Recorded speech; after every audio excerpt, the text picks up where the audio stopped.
Hello, everybody, and welcome to another episode of the Champions of Self Visual podcast. I'm happy to welcome our guest tonight, Chantelle Branch. She is a person I also met in South Carolina. That was a marvelous conference, and I was glad to meet Chantelle. She has a great story, great experiences to share with us. I'm really excited to have her today. My name's Ben Eden, and Chantelle, tell us Yes. a bit. Tell us a bit about who you are and what you do. Okay. Thank you so much, Ben, for having me on. As he said, I am Chantelle Branch, and I am a domestic violence specialist educating women on why their decision to remain silent keeps them locked in abuse. And I am the founder of My Fearless Future organization, and we help individuals who have experienced or witnessed abuse overcome the trauma, and we help them cope through crisis situations. Very good. And how long have you been doing this? I have been doing this about 2 years now. I guess I wrote my book 4 years ago, and Hmm. then the development of the organization came sometime after, so which was about 2 years ago. Awesome. So, yes, something from our that our listeners could learn just from that small part of the story is that it's okay if it takes a little bit of time to get things going, right?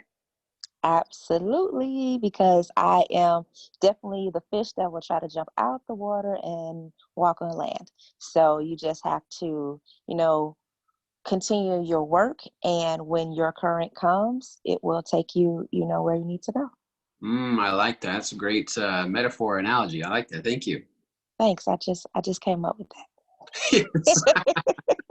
Inspiration comes from moving forward, huh? Isn't that cool? Yes, yes. Awesome. So, hey, Chantal, I'm excited to talk about our subject today, about our stories and how we shouldn't be ashamed of them because they can be an inspiration to others. I think that principle is so neat. And I think so many of us have a story, but we do feel a little bit of shame for that story. We're like, either I can't believe I went through that, that's embarrassing, or they say, well, my life's nothing special, so I have nothing to share. But in reality, I think we go through things for a reason and we can learn from them, whatever they are. And to be able to relate with one another is so powerful, don't you think? Absolutely. I totally agree. Yeah. So let's hear a bit more about your story. And maybe you could throw in there, because of what you do, kind of what effect your story has had on others. Well, I guess, I'll maybe start a little bit from the beginning of how I came to tell my story. And that was just one year. It was after Christmas. And I don't know about you, but I always feel the need to give. And maybe this Christmas I didn't give enough of myself to others. And I just really wanted to give back. And I went to volunteer. So I started surfing the internet, getting on Google. And then I really had to think, like, where am I going to split my time? I'm a wife, I'm a mother, and I always volunteer at church. I always volunteer with children. What organization? So I wanted to really be strategic this time and pick where I wanted to spend my time. And so I decided to go to a women's domestic violence shelter. I'm like, you know what? I am strong enough.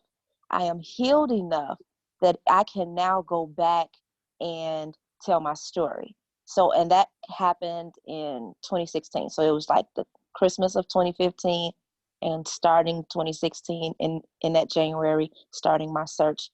And from there, when you go into a DV shelter and you are a survivor, they always ask, will you tell your story? I knew that from beginning. That's why I never went. Now, I'll volunteer, at a soup kitchen. I would volunteer anywhere in the world, but at a DV shelter, because I just wasn't ready to share my story. And that from there, they asked me to share my story at a talk of donors that would, pour into, make investments into the shelter. And from there, just kind of took off. And I knew from that first point of me sharing my story, and just the people in the room, it was bank investors and CEOs of different companies who controlled the finances of where they would spend their money. And they were very far removed from domestic violence. And after just hearing my story, because it was about maybe 30 investors in the room, or donors, as they would call it. I knew after they began to come up to me and hug me and just, or wanting to look like they wanted to hug me and sharing my story with them, no one in the room looked like me. I knew then that my story was impactful. And if I can share my story with people who are, far removed from domestic violence, never experienced it, never witnessed it, and just really completely didn't understand it, I knew that my story would be impactful for women that were sitting right in abuse, or women that would unfortunately one day head toward an abusive or physically violent relationship. Mm. Wow, that's interesting. I like how you shared that, even the CEOs and those types of people who you said are a little bit removed from domestic violence, they were moved. I think that was kind of cool that you shared that. So for the benefit of these listeners, tell us a bit about, give us some details from your story, if you would. Okay. So I left my relationship about 12 years ago. So I am free 12 years. And I just remember coming to the point of death, being faced with death July 4th, 2008, early in the morning. It was, it was Independence Day. That was the nation's holiday. And I was, losing my life. I was losing my breath. I was being physically abused, and I just blacked out, and I'm like, I'm gonna die. And I just remember being in that moment, wishing that, God would bring me back to life, wishing that, if he brought me back to life, that I would just decide to do something different with my life, that I would get out of this relationship, and if for me, I just didn't care where I went. I just wanted to be free. And here I was, dying on Independence Day. And I just prayed a tiny prayer to ask God to give me air, to bring me back, to not let me die with my baby laying on a bed. She couldn't walk, she couldn't talk, she couldn't roll over, she was so tiny. And here I was dying, and she couldn't help me, and I couldn't help her. And when I came back to consciousness, I got my breath, I took a deep breath, I breathed deep. And breathing deep, we get to breathe air every single day, and we take it for granted. We get to go anywhere we want, buy whatever foods we want, shop on Amazon, and the orders can be delivered by a drone to our houses. But yet we take the air that we breathe, the breath in our lungs, for granted sometimes. And when I got out of that, when I took that deep breath, I just vowed to make a change in myself, make a change, to decide to do something different, to get out of this relationship. And it didn't matter if I lived in my car, because at least I knew I had a car. It didn't matter if I lived on the street, because I would just live on the street and do what the people on the street do. I was ready to live in a shelter.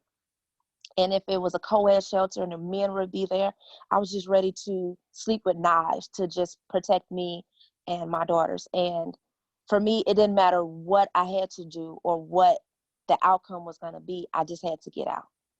And 3 days later, I had a plan, and I worked the plan. I was scared to death, scared out of my wits. He continued to, pretend to go to work and come back around and check on me. And finally, when he just left and I said, it's now or never, I packed what I could in my car and I drove away. And the rest is history. Yeah, wow. In a sense, it's history. Yeah. Well, thank you for sharing. So I think, a lot of people who hear one another's story and hearing from you saying, wow, she went through such a thing, but she's now in a situation where you're helping others, you wrote a book, you have a business, doing some awesome things. People might, as they try to relate, they think, yeah, I would love to do something like that. I'd love to feel that. I'd love to have that feeling of hope and inspiration, be able to help others. But maybe right now I feel like I'm in the dark and I'm not quite there. So Chantelle, could you give us any tools or things that you learned, that you could give advice to these people and say, yeah, I know it's hard and it will be worth it. So here's something that you can do to get through it.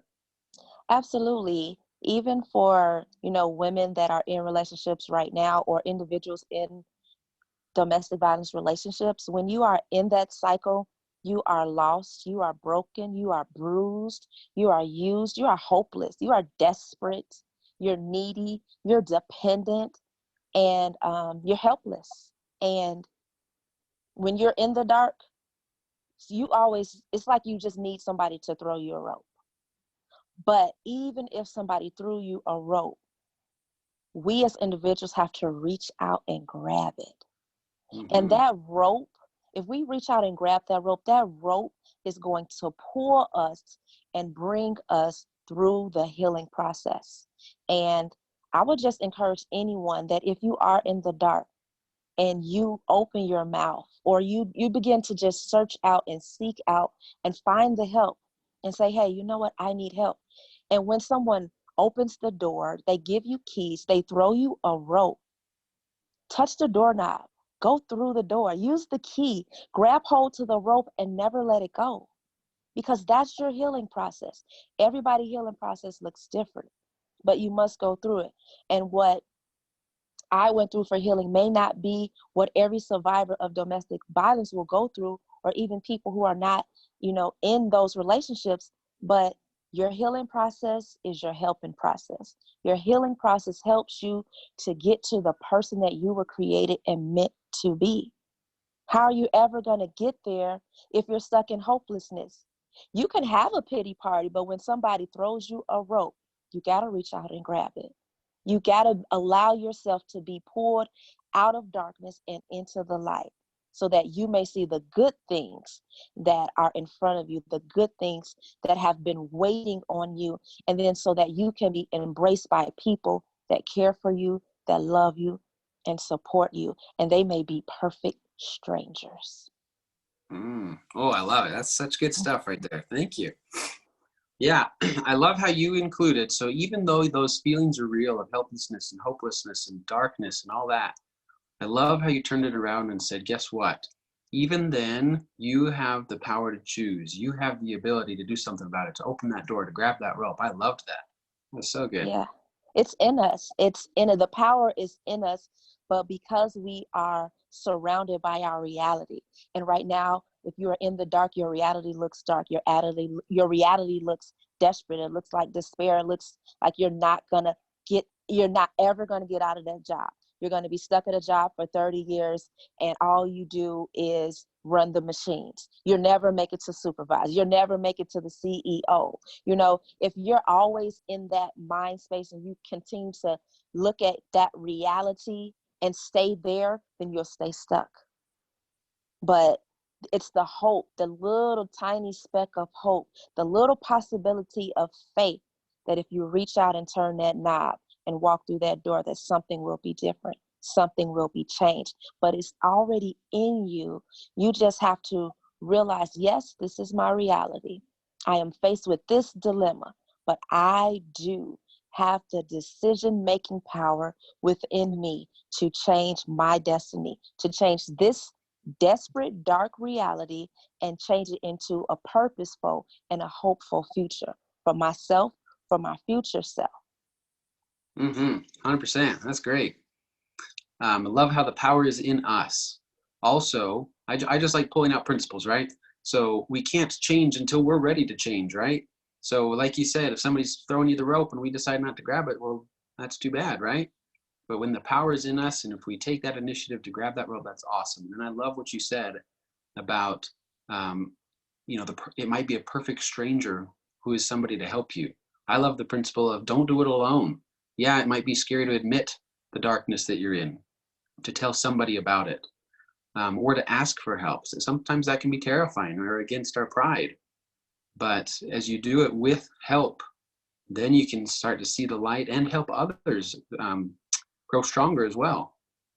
Absolutely. I mean, and that's why I do what I do, because domestic violence is still a silent secret. We're not breaking the silence yet. We have not, it's not enough of us advocating for people who are not using their voice. I know what it's like to be in the dark. I know what it's like to never tell anyone. I didn't tell anyone until I called the 800 National Domestic Violence Domestic Violence, number. I didn't share my story. I went to church every Sunday. I never talked to anyone. I talked to people, and I had a smile on my face, and I sang in the choir, and I clapped my hands. But I didn't say what was going on in my life. I didn't share, that I needed help. And if I did, now I know, and I'm sure that there was a whole entire community willing to help me, willing to point me in a direction, willing to get me housing and provide, food if I needed food. If there was a community of people waiting for me that I never tapped into. Those people are just now seeing me and hearing me tell my story. And, if they really, think back to the time, they remember that they were, there, in my life, but they didn't know. So if they don't know, how could they help me? If I never said anything, who's going to help me? I never received that support from that community. But even now that they're walking with me, they lift me up and say, oh my goodness, I love the work that you're doing. And they invite me into their organizations and their communities to spread awareness about domestic violence. Mm-hmm. That's great. A visual, let's say a visual that came through my mind while you were telling me that was where you were going through, let's say, regular life and not telling anybody about it, so people didn't realize. And the visual that came to my mind was, if we're in the dark and we hear somebody else's story, then it's like we can finally see that there is a rope. We can say, oh, there is hope. It looks like a rope. Maybe I can grab it. Because just being alone and being blind in that darkness can be overwhelming. But I love the effect of stories and how it can help others. Absolutely. And even being overwhelmed, you know, I heard, and I'm not sure, I haven't really researched it out yet, but they say that being overwhelmed is a choice, you know, and when we are faced with tough situations and those feelings of anxiety rise in us, even for me, if I get triggered, if I see my abuser unexpectedly, that's a trigger for me. Um, just seeing his face, that triggers me, right? And not all the time, but if it's unexpectedly, then that anxiety level raises. Is he gonna hurt me? Is he gonna harm me? Do I literally need to get up and run right now? And I was faced with that just recently, a few months ago, and I just remember just literally, I'm sitting in the restaurant, and he sees me from behind in winter. In winter we're from the snowy states, and you have on big coats and scarves, and I'm like, how did he notice me from behind? But he did. And he yells my name out in the restaurant, and I'm literally in fear. I'm literally panicked. My neck is hot, the hairs are raised. The person I'm with, I'm like, we gotta go. And she's like, what are you talking about? I don't understand. And I'm like, oh my God. And she just could not get it. And so she's still at the register, and I'm sitting down, and I'm just like, stay calm. I am tired of running. And I literally told myself, it was like a different person. And it's like, you're not going to run. You're going to get up from this table slowly when she gets her food, and you're going to walk out of this restaurant with ease. You're not going to run. You are no longer in fear. He will not hurt you. And, and I just had to talk myself down off the ledge, because he was not going to hurt me. The power is in me. I made a decision 12 years ago. I left, and he is not going to hurt me. He is going under the jail if he even attempts to hurt me or to come near me. And that was just like a traumatic, triggery type of 2 or 3 hours. But it did not capture my day. It did not seize my joy and make me think about it or have nightmares. And that's why I say the power is in us. Another voice came inside my head and said, you are not running. You are going to walk away freely, and your head is going to be up, and you will not drop a tear. And I mean, the fear that you get when your mouth goes dry and you're supposed to get up and speak. You're like, oh my God, I forgot everything I'm going to say. Like, I was at that point, and I was like, no, you're not going to do this. You're going to win today. you're going to win over this anxiety. You're going to win over this trigger. You're going to win over these feelings, and you're going to win over this person who is still attempting to use power and control over you 12 years later. Mm-hmm. Wow. Well, hey, you've shared some great things with us. So this next question, if we've already addressed it, that's fine, but I just want to see if you have anything else to share with it. So you know that in my group, we talk a lot about overcoming emotional pain. And, you know, if you have tools to share that can help others or what you've learned from it. So do you have anything else you would like to say about how people can overcome their emotional pain? Find a support group. Find, and it'll probably be strangers. It's okay. And find a support group. If you need to go to counseling, counseling, personal counseling, one-on-one group therapies are really great. You get to hear different perspectives, and honestly, you walk away feeling great. You feel better. You feel like something has been removed, and you want to remove those barriers that keep you stuck.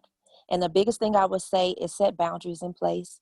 Boundaries for people, boundaries for things, boundaries for work.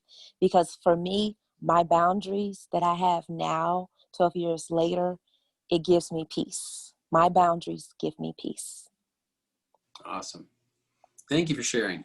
I think it's neat, and I'll just wrap up with this, that, in this visual podcast, we hear a lot of stories about people who have overcome emotional pain, but they're coming from people who have unlocked their potential and made great strides. So we can see them from the other side of that story saying, yeah, they went through something really hard, but look at where they are now because of the things that they did.